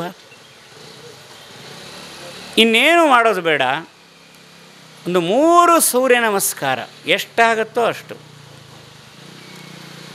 10 ನಿಮಿಷ ಪ್ರಾಣಾಯಾಮ, ಜಾಸ್ತಿ ಬೇಡ. ನೇರವಾಗಿ ಕೂತ್ಕೊಳ್ಳೋದು. 1 ನಿಮಿಷ ಬಾಹ್ಯ ಪ್ರಾಣಾಯಾಮ, ಕೈ ಮೇಲೆ ಕೆತ್ತೋದು, ತುಂಬಿಸ್ಕೊಂಡು ಉಸಿರನ್ನು ಆಮೇಲೆ ಜೋರಾಗಿ ಉಸಿರು ಬಿಡ್ತಾ ಕೈ ಕೆಳಗೆ ಬಿಡಬೇಕು. ಈಗ ನಾನು ಅದನ್ನು ಮಾಡ್ತಿಲ್ಲ, ಯಾಕೆಂದರೆ ಮೊನ್ನೆ ಕಣ್ಣಿಗೆ ಶಸ್ತ್ರಚಿಕಿತ್ಸೆ ಆಗಿದೆ. ಅದಕ್ಕೋಸ್ಕರ ಅಷ್ಟು ಅತ್ಯುತ್ಸಾಹಕ್ಕೆ ನಾನು ಬಲಿಯಾಗೋದಿಲ್ಲ. ನಿಮ್ಮ ಪೈಕಿ ಯಾರಾದರೂ ಮಾಡೋದಾದರೆ ಮಾಡಿ ತೋರಿಸಿ. ಕೈ ಎತ್ತಬೇಕು, ಛಕ್ ಅಂತ ಕೈ ಕೆಳಗೆ ಬಿಡಬೇಕು, ಉಸಿರೆಲ್ಲ ಬಿಡಬೇಕು. 4 ಸಲ ಮಾಡಬೇಕು. ಯಾರಾದರೂ ಮಾಡ್ತೀರಾ ಈ ಕಡೆಯಿಂದ? ಒಬ್ಬರು ಮಾಡಿ ತೋರಿಸಿ. ಕೈ ಎತ್ತೋದು, ಕೈ ತಕ್ಷಣ ಕೆಳಗೆ ತರೋದು, ಉಸಿರು ಬಿಟ್ಬಿಡಬೇಕು. ಮಾಡಿರಿ. ನಿರೂಪಣೆ ಮಾಡ್ತಾ ಭಾಷಣ ಹೊಡಿತಾ ಇದ್ದೀರಲ್ಲ, ಮಾಡಿ ಒಂದು ಸಲ ಮಾಡಿ, ಸಮಯ ಆಗುತ್ತೆ. ಹಾಂ, ಸಾಕು, ಶಬ್ಬಾಸ್, ಸಾಕು. ಹಾಂ, ಅಂದರೆ ಇವರು ಆಗಾಗ್ಗೆ ಮಾಡ್ತಾರೆ ಅಂತ ಆಯಿತು. ಹೌದೇನ್ರಿ? ಆಗಾಗ್ಗೆ ಸಾಲದು. ಆಮೇಲೆ 2 ನಿಮಿಷ ಕಪಾಲಭಾತಿ ಹೀಗೆ ಕೂತ್ಕೊಳ್ಳೋದು. ಮೂಗಿನ ಹೊಳ್ಳೆಗಳಿಗೆ ತಾಗುವ ಹಾಗೆ ಒಳಗಿನ ಗಾಳಿ ಹೊರಗೆ ಬಿಡಬೇಕು, ಛಕ್ಕಂತ. ಅದು ಹೊಟ್ಟೆಯಿಂದ ಹೋಗಬಾರ್ದು, ಅಲ್ಲಿಂದಾನೆ. 120 ಸಲ. ಆಮೇಲೆ 8 ಸಲ ಅನುಲೋಮ ವಿಲೋಮ. ಈ 2 ಬೆರಳಿನಿಂದ ಇದನ್ನು ಮುಚ್ಚೋದು, ಬಲ ಹೊಳ್ಳೆಯಿಂದ ಉಸಿರು ನಿಧಾನವಾಗಿ ತುಂಬಿಸ್ಕೊಳ್ಳೋದು, ಮುಚ್ಚೋದು, ತಗೊಳ್ಳೋದು. 8 ಸಲ ಮಾಡಬೇಕು. ಇಷ್ಟಾದಮೇಲೆ 3 ಸಲ ಭ್ರಮರಿ, ಹೆಬ್ಬೆರಳನ್ನು ಕಿವಿಯಲ್ಲಿಟ್ಕೋಬೇಕು. ಇಲ್ಲಿ 2 ಬೆರಳು, ಇಲ್ಲೊಂದು. ಉಸಿರು ತಗೊಂಡು ಆಮೇಲೆ ಕಿವಿನ ಮುಚ್ಚಿಕೊಂಡು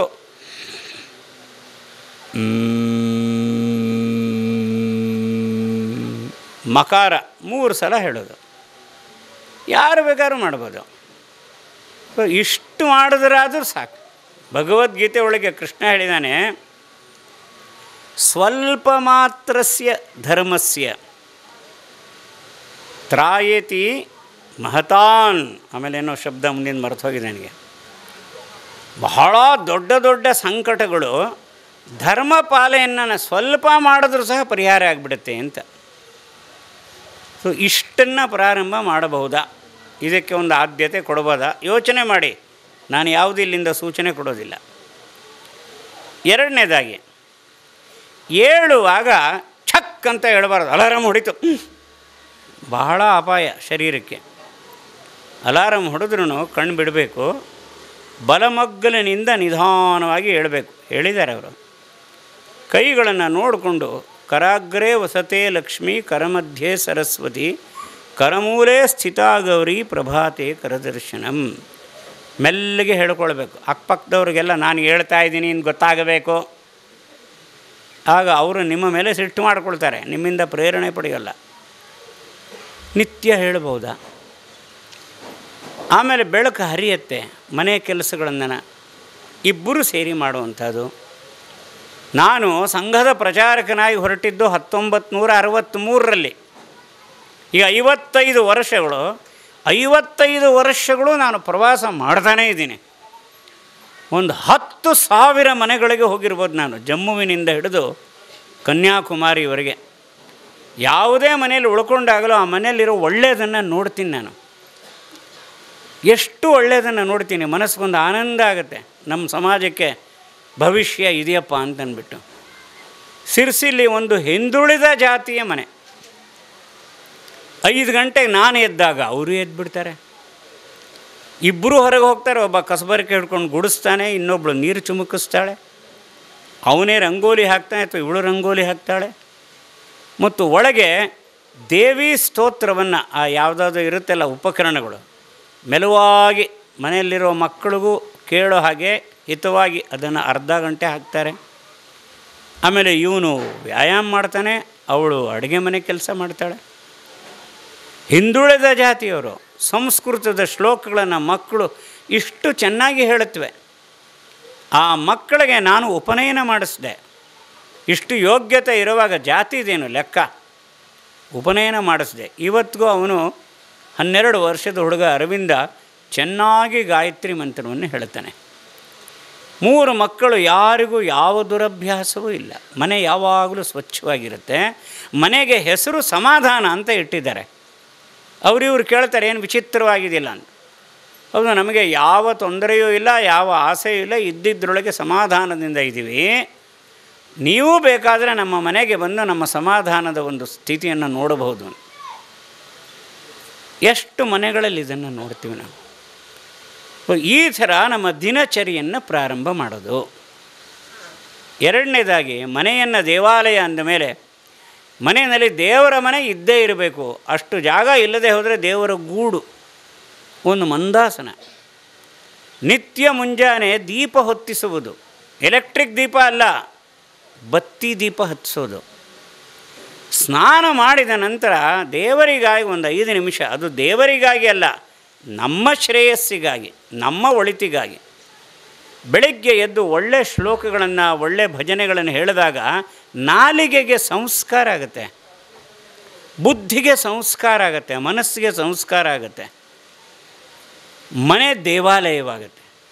ಬಾಗಿಲನು ತೆರೆದು ಸೇವೆಯನು ಕೊಡು ಹರಿಯೇ, ಕೂಗಿದರು ದನಿ ಕೇಳಲಿಲ್ಲವೇ, ನರಹರಿಯ ಬಾಗಿಲನು ತೆರೆದು. ಇಷ್ಟು ಭಕ್ತಿಭಾವದಿಂದ ಕನಕದಾಸ ಹೇಳಿದ ಮೇಲೆ ದೇವರು ಬಾಗಿಲು ತೆರಳಲೇಬೇಕು, ಇಲ್ಲರೆ ದೇವ್ರಿಗೆ ಅವಮಾನ, ದೇವರ ಮರ್ಯಾದೆ ಮುರಾಬಟ್ಟೆ ಆಗುತ್ತೆ. ಇಂಥ ಸಂತರು ಈ ದೇಶದಲ್ಲಿ ಆಗಿ ಹೋದರು. ಎಷ್ಟು ಒಳ್ಳೊಳ್ಳೆ ಭಜನೆಗಳನ್ನು ಬರೆದು ಹೋದರು, ಹೇಳಿ ಹೋಗಿದ್ದಾರೆ. ನಮಗೆ ಇಲ್ಲಿರೋರಿಗೆ ಎಲ್ಲರಿಗೊಂದು 2 ಭಜನೆ ಆದರೂ ಬಾಯಿಪಾಠ ಆಗಬೇಕು. ಒಂದು 3-4 ಸ್ತೋತ್ರಗಳು, ಸಂಸ್ಕೃತ ಇರ್ಬೋದು, ನಿಮ್ಮ ಭಾಷೆಯದೇ ಇರ್ಬೋದು, ಕನ್ನಡದ್ದಿರ್ಬೋದು, ಬಾಯಿಪಾಠ ಆಗಬೇಕು. ಸ್ನಾನ ಮಾಡಿದ ಮೇಲೆ ದೇವರ ಮಂದಿರದಲ್ಲಿ ಇಷ್ಟನ್ನು ಹೇಳೋ ಅಷ್ಟು ನೀವು ವ್ಯವಧಾನ ಮಾಡಿಕೊಳ್ಬೇಕು. ಆಗ ಮನೆ ದೇವಾಲಯ ಆಗುತ್ತೆ. ಮನೆಯಿಂದ ಹೊರಗೆ ಹೋಗುವಾಗ ಹಿರಿಯರಿಗೆ ಹೋಗಿ ಬರ್ತೀನಿ ಅಂತ ಹೇಳಿ ಹೋಗಬೇಕು. ಹೋಗ್ತೀನಿ ಅಂತಲ್ಲ, ಬರ್ತೀನಿ ಅಂತಾರೆ, ಹೋಗಿ ಬರ್ತೀನಿ. ಸಾಧಾರಣ ಸಾಯಂಕಾಲ ಎಷ್ಟೊತ್ತಿಗೆ ಬರ್ತೀವಿ?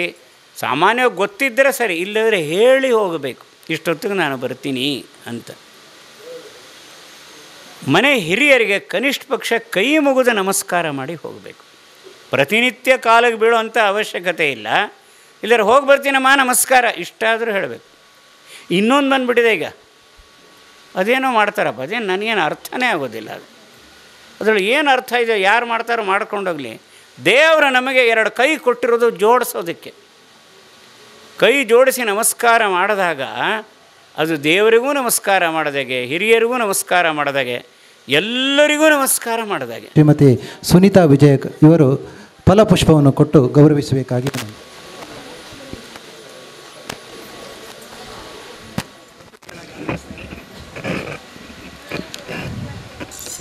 ಹಾಗೂ ಗಂಗಾ ಮಾತಾಜಿಯವರಿಗೆ ಶ್ರೀಮತಿ ಸುನಂದ ಇವರು